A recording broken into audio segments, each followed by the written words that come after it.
and we ended up scoring out some really great merchandise for almost nothing. I didn't pay more than $2 for a single thing, and I got a whole bunch of things for just over 40 bucks.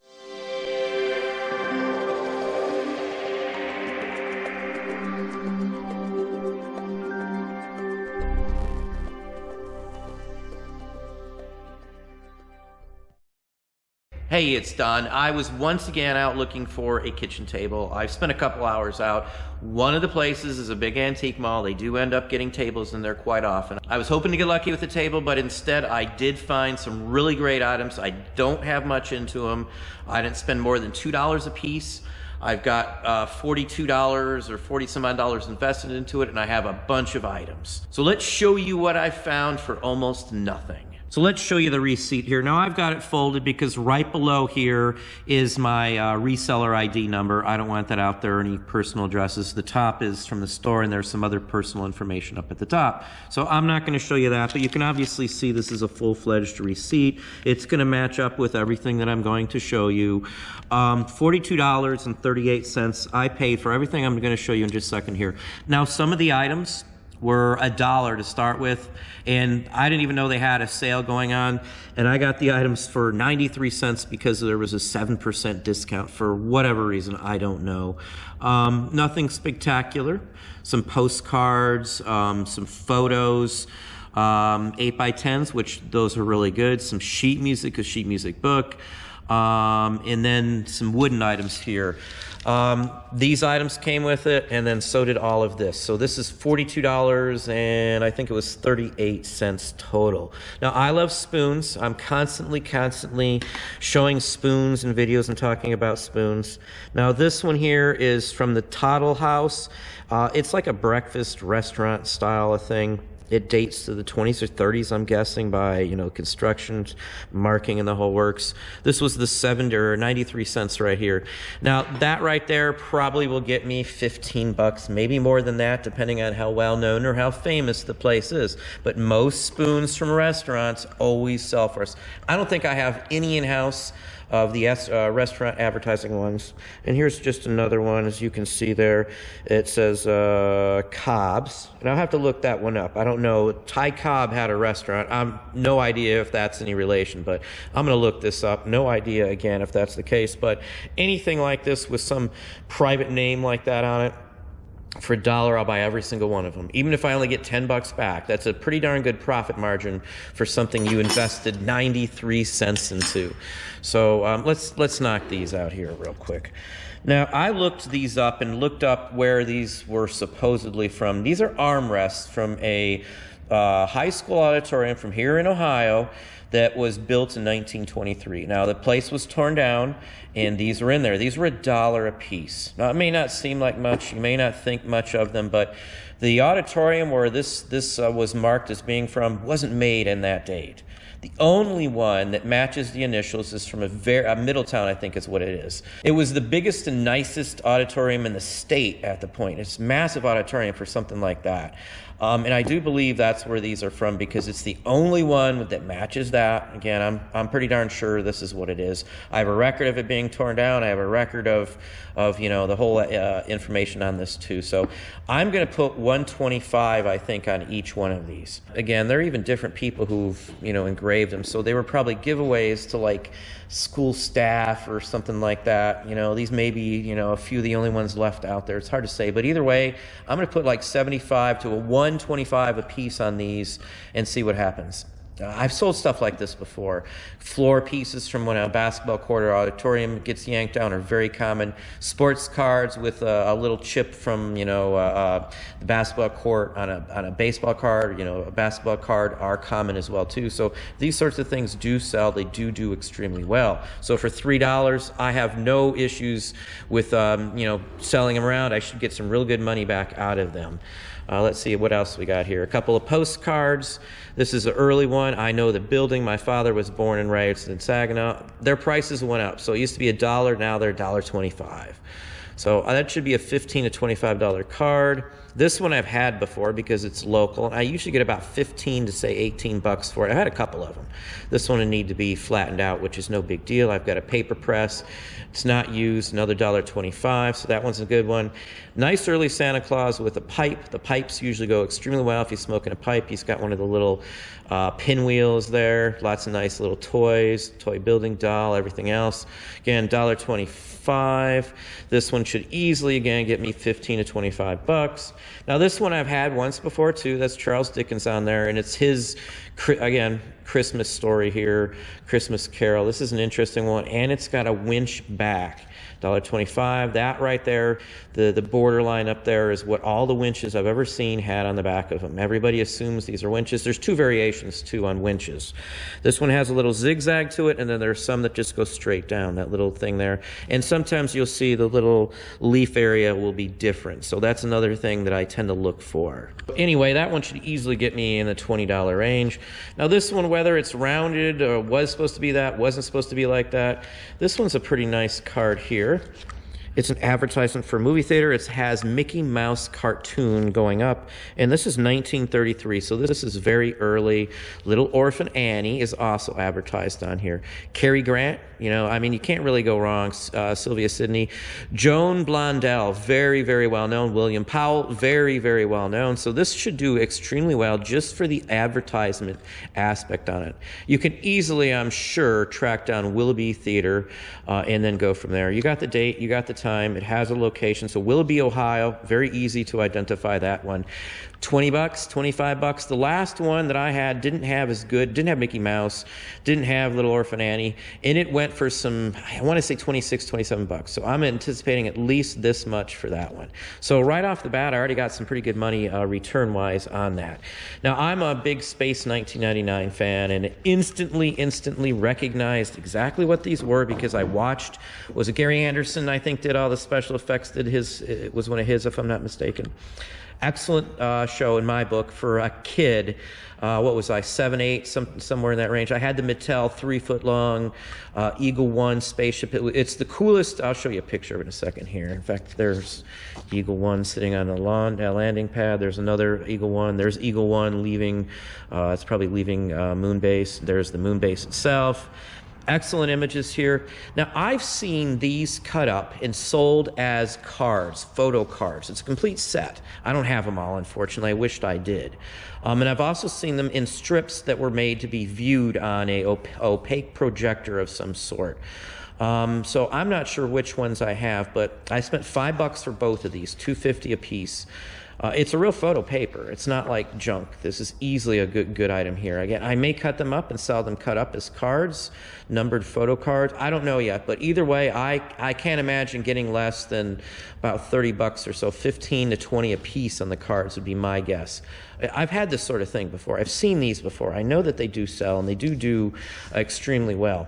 Now, if you've been following me for any length of time, I have bought and sold, probably 10 grand worth of CBS and ABC promotional TV show advertising items. And this is from the Thornbirds.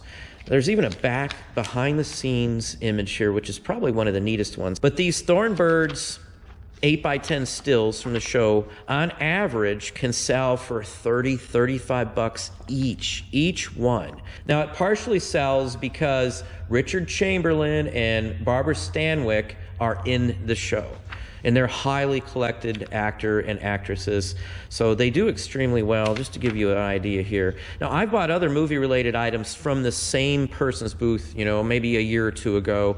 Looks like he's going out and moved out most of his photo stuff. I've made a ton of money from the photos I've acquired from this guy's booth in the past, so I can't complain at all. Just some nice shots here. There's 15 of them all told. I'm not going to show you every single one. And it might not even be a whole set. It doesn't matter. I'm going to break these down and sell them individually, each one. And that's where the money's at in these sorts of things right here. I think this is one of the, yeah, there's a better image right there. That one's one that has sold in the past in that price range as well. So this was $6 for all of these. Let me separate these so I don't get them all mixed up here. I took them out so it'd be a little easier to show in a video. You can still see Part 1, Thunderbird, $6. I don't know if it's still what they've written down. It didn't matter. Even if there was only, 6 of them in there for that price, I would have taken it. Now, this one's pretty interesting, pretty neat right here, too. This one says The Brownie. Now, Palmer Cox did a cartoon or a comic character in the pioneer age of comics titled The Brownie. This is copyrighted 1897. It's a large format sheet music. I've sold hundreds of them. I've sold some large format sheet musics into the multi-$100 range. Now, what's interesting about this one, compliments of the composer. So Blanche Britton, which is who that is who actually gave this one out. I haven't opened it up yet. It might be signed in the inside. I've had others by her. They show up in this area here. I'm not sure if it's a marketing area or some of these were printed here or what, but that's the price right there, 5 cents when it was new. And I say it's brownies because if you look right there, that's a little brownie right there. So as a brownie advertisement for a comic, basically a pre-golden age, pioneer age comic book, this one's killer. It has a picture of brownie on the top. Oh, actually it has 2. I didn't even notice that. There's another brownie right there. So those are by Palmer Cox. So this is 100% tied to Palmer Cox, and I paid $2 for this one here. I'm going to put like $150 on it. I wouldn't be surprised because of who had this piece. I'm sure I can, show another piece that shows compliments of the composer. I've had other pieces, as I said, by Blanche Britton. Again, this is an excellent piece for $2. Someone missed the fact that it's a brownie, Palmer Cox brownie. Now here's another interesting one. This one, there's the tag still on it. I paid $1 for this one. A Lullaby from the Deer. I don't know what this, a pathetic story from life. I'll have to look into this one a little more. 1896, it's another large format. It has a Christmassy angel. I'm sure someone has died. That's usually what these pathetic stories are, but I broke her heart. Hush, hush, my baby, don't cry. Come down, my honey, etc., etc.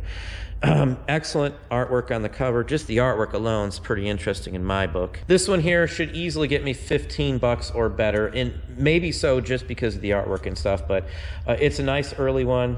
Marie Shapiro has other sheet musics out also. The Sterling Chimes, published by the Sterling Company. Now, the Sterling Company made pianos, and that's one of their pianos there. I don't know if you can see, it says Sterling on there. I've had quite a few other advertising pieces by them. This has sheet music in it, advertising, print ads, the whole works. I believe this one here was $1 as well. They usually take the stickers off to show that the item was sold for the correct price. Sometimes they don't if they can't get them off, or it might ruin the item. Most of the time, again, that's what they do. That's why there's no stickers on this. If you're local to me, you might know exactly where I go because of the way the stickers and booth numbers are, but so be it. This one has an advertising from the Victorian era. Again, some of this I can cut out the print ads in here. I don't even have to look at it. I've had probably 6, 8 of these already in the last, say, 4 or 5 years, and I've sold all of them.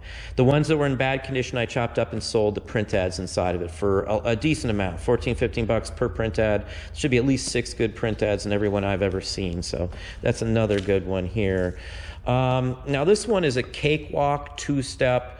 This one here is a promotional item for early ragtime. This is mostly all ragtime. You can look it up. John Ray's, a hot old time. This is dance, ragtime, early jazz is what this is. It's some really good stuff in here, and this should do extremely well. This was $5.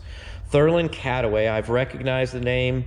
Howley, Haviland and Company printed stuff like this, including some single sheets also, as a promotional item with the promotional sticker on the top.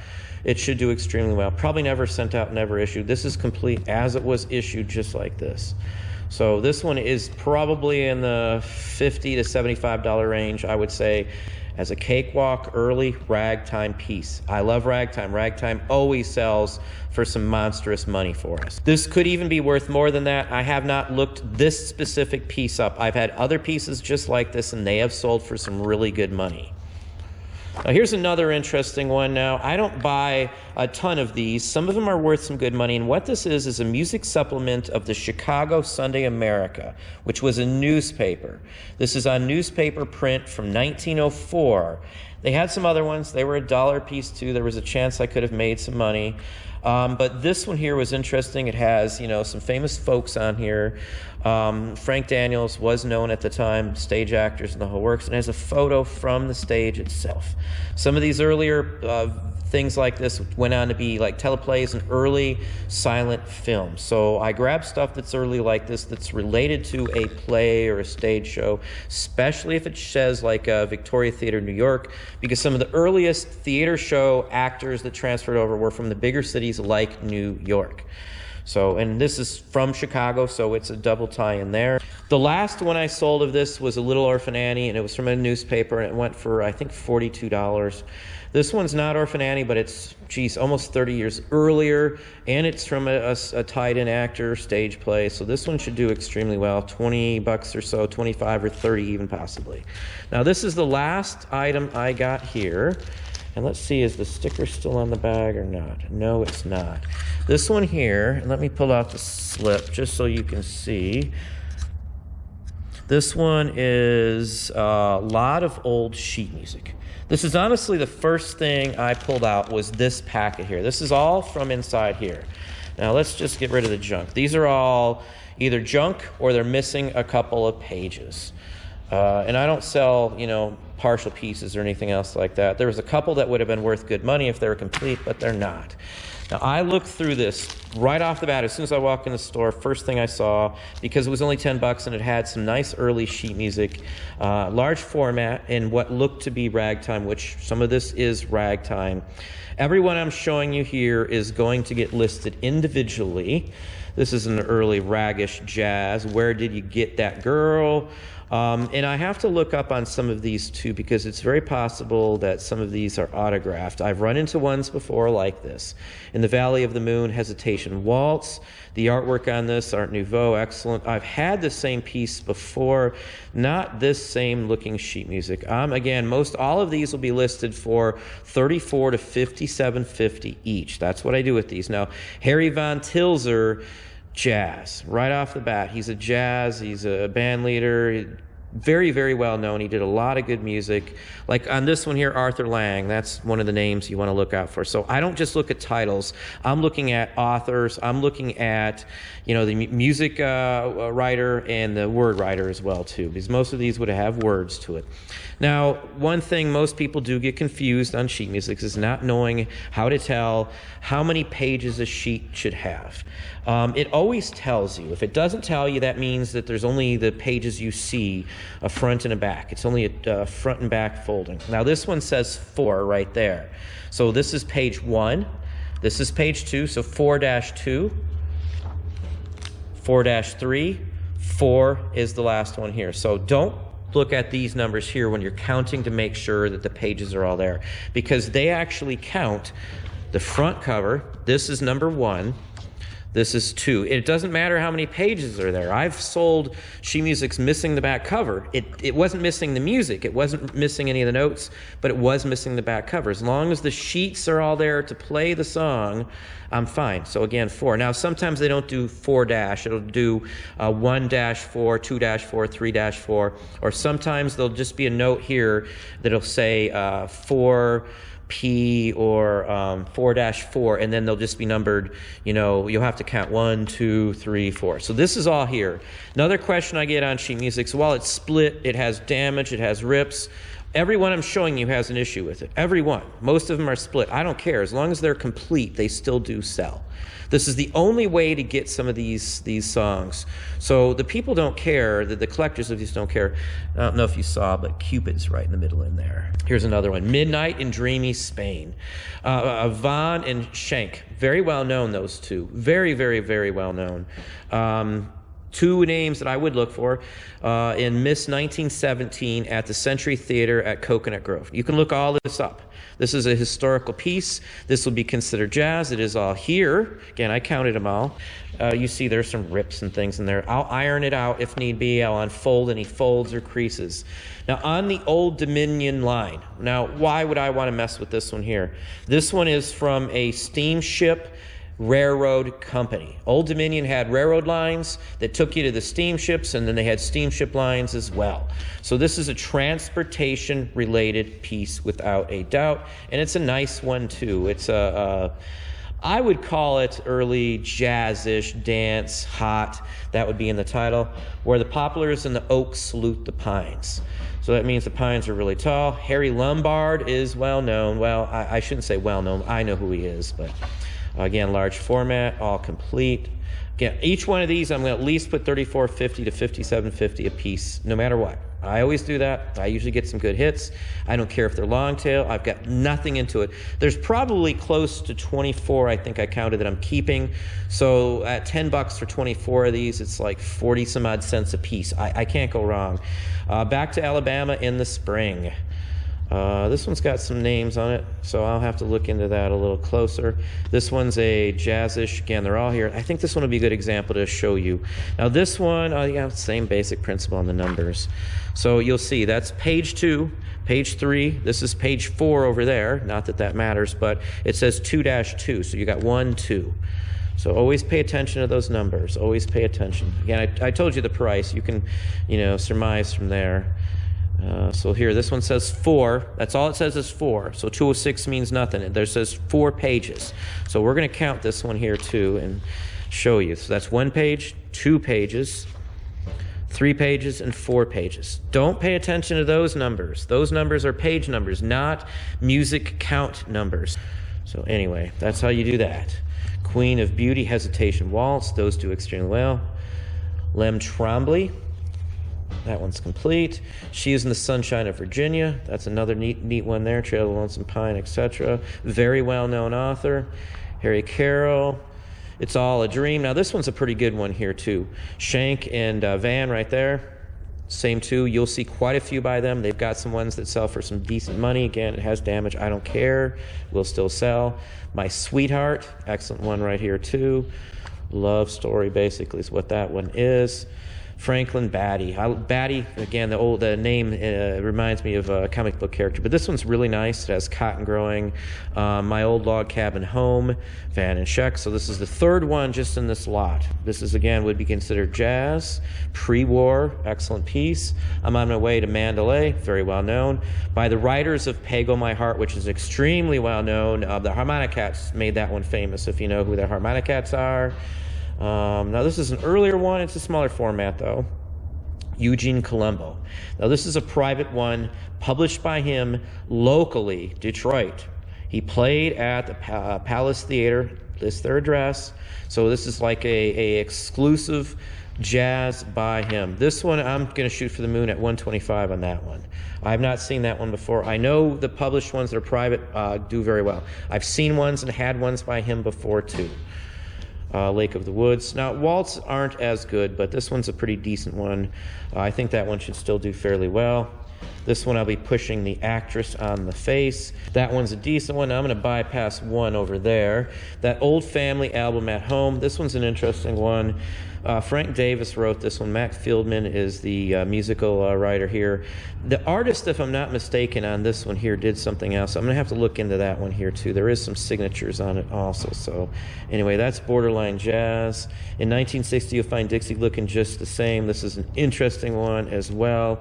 That's a jazz. Mississippi Days. This one's interesting. This is the only reason I bought the lot, because I've seen this one. I've had it. This one sells in the $10 to $15 range right off the bat. So I figured no matter what, I'm going to get my money back from at least this one here. And my wife may want it this time because it's she's from Mississippi. It's Steamboat. I've got a lot of keywords to throw in this one here. Oh, You Lovable Child. This one's a very good one. Van Alstyne is extremely well known. The music's by him. This is basically, I don't know if it's going to say Foxtrot on it or not, but this one should do extremely well. This is, again, I would consider it early jazz. Down at the Huskin Bee, this is like a dance. The artwork's just a very nice example of an artwork on this one here. Halsey Moore. Now, I don't know that name, but 5-cent price tag there. This one's early. This one's, let's see, 1917 on this one. Moderate march tempo, so I would include this one into one of those hot dance eras. Way down in Iowa, I'm going to Hideaway. And Ragtime Syncopated Trio. So from what I gather, the person these came from was in a group, and that's where some of these actually showed up. So I would trust that this is a syncopated. And syncopated jazz usually does extremely well. Ragtime, excellent, excellent, excellent one there. So again, 57.50 or so. Colin Up and Colin Town. Now I believe that's either in Panama, if I'm not mistaken. Maybe that's in Panama or Manila, Philippine Islands, somewhere over that range. Again, 5 cents there. This is an earlier one. Nice looking cover dance. You've got Navy's ship. Probably shore leave or something. So I'll have to look into what it says. But again, 34 on up. This one was an interesting one. I don't know if I wanted this one in there as well. Hands Across the Border. Hoagy Carmichael has his own records. He wrote a ton of music. But this one has Roy Rogers trigger, so keywords right off the bat. Nice images there. Nice blow up there. I haven't seen this one. And I've had hundreds of probably Roy Rogers sheet musics in my day. Again, 34.50. Sunbeam Rose, that one should do pretty good, probably about $15, but I'll put it up 34.50. Meet Me at Twilight, this is a pretty nice one too. This is a quartet, which I do sell also. So this one should do well at medium. I wish it was a high, but you know, it is what it is. Just Lonesome for You, this one's pretty interesting.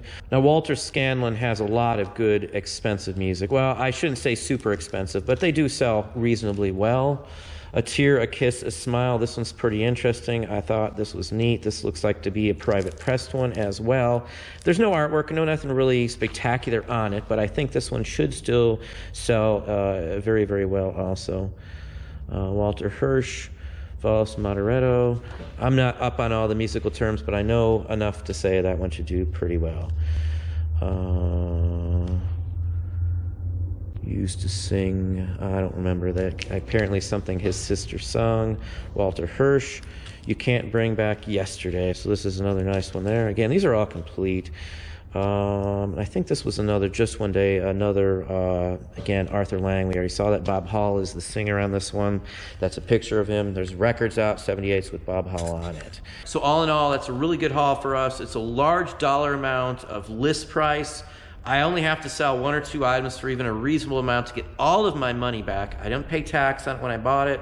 It was one stop. I was already going there looking for a table anyway, so I really didn't waste much time other than a few minutes looking through or grabbing stuff while I was walking through there. I didn't spend much time looking at stuff either. There was probably hundreds of other items at this place that I could have picked up, but again, that's not what I was there for. These were all easy, quick picks sitting right next to the main corridor in the antique mall. But that's what I have for you today. Hopefully that gave you some ideas, some thoughts. If you enjoyed this video, please hit that like button down below. You can also hit the bell icon to be notified if I post new content or go live. Subscribe and tell all your friends.